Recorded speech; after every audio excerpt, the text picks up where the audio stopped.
Good morning students, welcome to my channel. आज हम करेंगे वर्कशीट नंबर 25 और आज का हमारा टॉपिक रहेगा घन और उसके प्रतिरूप। तो चलिए स्टार्ट करते हैं अपनी वीडियो। यहाँ पर दो लड़कियाँ हैं, प्रिया और रिया। वो आपस में बात कर रहे हैं, ठीक है। कंटेनमेंट जोन के बारे में बात कर रहे हैं। तो चलिए स्टार्ट करते हैं।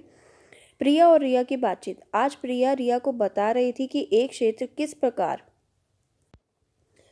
मात्र चंद दिनों में ही इतनी जल्दी कंटेनमेंट जोन यानी रोकथाम क्षेत्र बन गया। वहां पर सबसे पहले सिर्फ एक ही व्यक्ति कोरोना संक्रमित था, परंतु कोरोना मरीजों की संख्या दिन प्रतिदिन एक विशेष पैटर्न के अनुसार लगातार बढ़ने लगी। ठीक है, वो पैटर्न क्या है वो आगे देखेंगे हम। सरकार द्वारा घोषित मार्गनिर्देशन के तहत यदि 200 व्यक्ति उस क्षेत्र में संक्रमित हो गए तो उसे कंटेनमेंट जोन घोषित कर दिया गया। अब देखो, पहले एक दिन में एक व्यक्ति संक्रमित हुआ, ठीक है। दूसरे दिन में जितनी अगली दो क्रमागत विषम संख्याओं का योग होता है उतने व्यक्ति संक्रमित हुए। पहले एक व्यक्ति था, दूसरे दिन अगले दो क्रमागत, तो एक के बाद क्या आता है 3 और 3 के बाद 5, ठीक है। यानी 8 लोग संक्रमित हुए। 8 का मतलब क्या हुआ, 2 का घन, यानी 2 को 3 बार अगर हम गुणा करेंगे तो हमारे पास कितना आएगा 8। अब देखो तीसरे दिन अगली 3 क्रमागत, तो 5 तक तो हो गया था, 5 के बाद क्या आएगा 7, 7 के बाद 9, 9 के बाद 11, ठीक है। तो जब हम इसको जोड़ेंगे तो हमारे पास कितना आएगा 27, और 27 को हम क्या बोल सकते हैं 3 का घन, ठीक है। चौथे दिन में जितना अगला 4 क्रमागत विषम संख्याओं का योग, तो 11 तक आ गए थे। नेक्स्ट कितना हो जाएगा 13, 15, 17, 19। तो इसको जब हम जोड़ेंगे तो हमारे पास कितना आ जाएगा 64, और वो क्या होता है 4 का घन।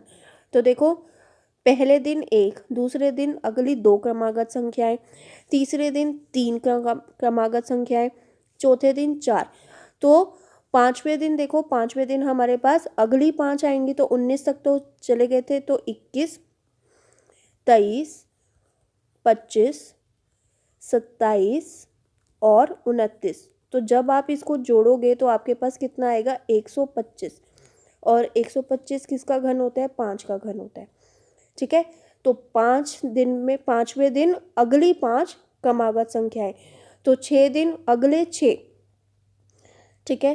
तो देखो कितने दिनों में ऊपर वर्णित क्षेत्र कंटेनमेंट जोन बन जाएगा। अब देखो 5 तक तो हमने कर लिया, 5 का हमारे पास कितना आया था, 5 का पांचवें दिन तो हमारे पास कितना आया था 125, है ना। आगे चलते हैं। 5 का जब हमने करा था तो हमारे पास देखो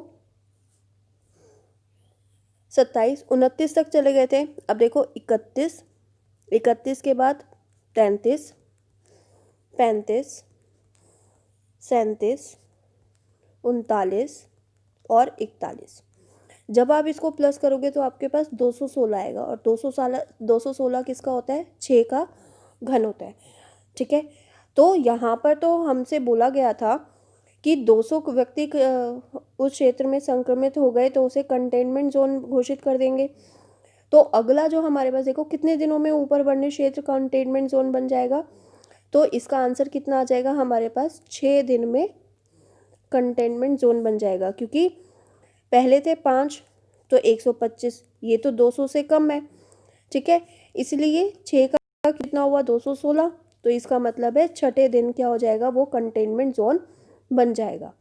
तो आई होप समझ में आया होगा। अब चलिए पैटर्न देखो, यही हमने पैटर्न फॉलो करा था। पहले दिन पहली विषम संख्या यानी 1, तो 1 का घन। दूसरे दिन अगली 2 क्रमागत विषम संख्या यानी 3 और 5 यानी 2 का घन। तीसरे दिन अगली 3 क्रमागत विषम संख्याओं का योग यानी 7, 9 और 11 यानी 3 का क्यूब 27। चौथे दिन अगली 4 क्रमागत, तो 11 तक तो हो गया था, तो 13, 15, 17, 19 कितना आया 64 यानी 4 का क्यूब। पांचवें दिन अगली 5 क्रमागत विषम संख्याओं का योग, तो देखो 19 तक आ गए थे, तो नेक्स्ट कितना आएगा 21, 21 के बाद 23, 23 के बाद 25, 27 और फिर 29, तो 5 हो गई। 125, 125 किसका घन होता है 5 का घन होता है। ठीक है। अब देखो, अब आपको समझ में आ गया होगा। इसी तरह से देखो 6 का जब हम करेंगे तो अगली 6 लेंगे, यानी कि 31, 31 के बाद 33, 33 के बाद 35, 35 के बाद 37, 37 के बाद 39 और 39 के बाद 41। तो जब आप जोड़ोगे तो देखना 216 ही आएगा, और 216 किसका होता है? 6 का घन होता है। ठीक है। अब कुछ प्रश्न दिए हुए हैं, उसके आंसर देखने हैं। कंटेनमेंट जोन के बनने के बाद क्या कोरोना संक्रमित मरीजों की संख्या स्थिर हो जाएगी या पुरानी दर से ही वृद्धि करेगी या घट जाएगी? तो देखो, कंटेनमेंट जोन बनने के बाद ज़रूरी नहीं है कि वो स्थिर हो जाएगी या पुरानी दर से वृद्धि करेगी या घट जाएगी। ठीक है, ये तो डिपेंड करता है कि जो कोरोना मरीज़ है वो कितने लोगों से मिलता है। ठीक है, तो मान लो कंटेनमेंट जोन बन गया, इसका मतलब वो घर में ही है। घर में ही है तो इसका मतलब है वो किसी से मिलेगा जुलेगा नहीं, घर में ही बंद रहेगा। तो इसका मतलब है कोई भी हमारे पास संक्रमित नहीं होंगे लोग। ठीक है, तो इसका मतलब है कंटेनमेंट जोन बनने के बाद, कंटेनमेंट जोन बनने के बाद कोरोना संक्रमित मरीजों की संख्या घट जाएगी। कंटेनमेंट जोन के बाद कोरोना संक्रमित मरीजों की संख्या घट जाएगी। आपने अपने व्यूज़ देने हैं, मेरा ये व्यू था। ठीक है, तो आपको समझ में आया होगा। अब देखो नेक्स्ट क्वेश्चन कहता है, आपके अनुसार सरकार को कितने व्यक्तियों के संक्रमित होने के बाद उस क्षेत्र को कंटेनमेंट जोन घोषित करना चाहिए? ठीक है, इसका आंसर 50 भी हो सकता है, 150 भी हो सकता है, 10 भी हो सकता है, 20 भी हो सकता है। तो आपके अनुसार पूछ रहा है कि सरकार को कितने व्यक्तियों के संक्रमित होने के बाद उस क्षेत्र को कंटेनमेंट जोन घोषित कर देना चाहिए। अब चलो नेक्स्ट क्वेश्चन पे चलते हैं। यदि ऊपर वर्णित क्षेत्र में रहने वाले कुल लोगों की कुल संख्या 3025 है, तो उपरोक्त पैटर्न के अनुसार कितने दिनों बाद पूरा क्षेत्र कोरोना संक्रमित हो जाएगा? तो देखो, इसके अंदर हमारे पास क्या है? अभी हमने देखा 6 का क्यूब हमारे पास 216 था।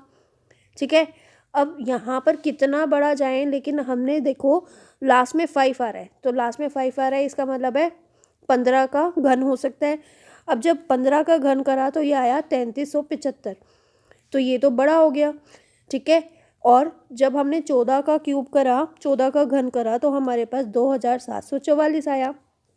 ठीक है, तो इसका मतलब है 15वें दिन पूरा क्षेत्र कोरोना संक्रमित हो जाएगा, क्योंकि बढ़ गई संख्या। तो इसका आंसर क्या आ जाएगा? 15 दिनों के बाद या 15वें दिन, इसको ऐसे लिखेंगे, 15वें दिन पूरा क्षेत्र कोरोना संक्रमित हो जाएगा। क्यों? क्योंकि जब हमने 15 का घन करेंगे तो हमारे पास 3375 आएगा। ठीक है, तो इसका मतलब है कोरोना के मरीज बढ़ गए अब यहाँ पर, और 14 का क्यूब करा तो हमारे पास 2744 आए। ठीक है, तो इसका मतलब है 15वें दिन पूरा क्षेत्र संक्रमित हो जाएगा। तो आपको समझ में आ गया, 15वें दिन पूरा क्षेत्र कोरोना संक्रमित हो जाएगा। ठीक है, आगे लास्ट क्वेश्चन पे चलते हैं। क्या उपरोक्त पैटर्न से ही कोरोना संक्रमित मरीजों की संख्या बढ़ती है या अन्य कोई पैटर्न भी हो सकता है, या बिना किसी पैटर्न के कोरोना मरीजों की संख्या बढ़ सकती है? तो देखो, मेरे अनुसार तो यहाँ पर क्या होगा, कोरोना संक्रमित मरीजों की संख्या किसी भी पैटर्न से बढ़ सकती है। ज़रूरी नहीं है कि 1 का क्यूब 1 या 2 दिन, दूसरे दिन 8 ही लोग होंगे, इससे ज़्यादा। यानी कि कोई संक्रमित व्यक्ति जितने लोगों से मिलेगा उतने ही लोग संक्रमित हो जाएंगे कोरोना से। ठीक है, तो इसका आंसर होगा कि जितना जितने लोगों से वो मिलेगा तो उतने मरीजों की संख्या बढ़ेगी, और कोई भी संक्रमित व्यक्ति लोगों से नहीं मिलेगा, घर में ही बंद रहेगा, तो कोरोना की मरीज़ मिलेंगे ही नहीं, संख्या बढ़ेगी ही नहीं। तो इसमें आप अपने व्यूज़ दे सकते हो कि आपका क्या आंसर रहेगा। तो आई होप आपको वर्कशीट अच्छे से आज की समझ में आ गई होगी। तो वीडियो अगर आपके लिए हेल्पफुल हुए तो वीडियो को लाइक करना ना भूलें। चैनल पर नए हैं तो चैनल को सब्सक्राइब कर देना, और वीडियो आगे अपने फ्रेंड्स में शेयर कर देना। Thank you, bye bye, have a nice day, thank you for watching.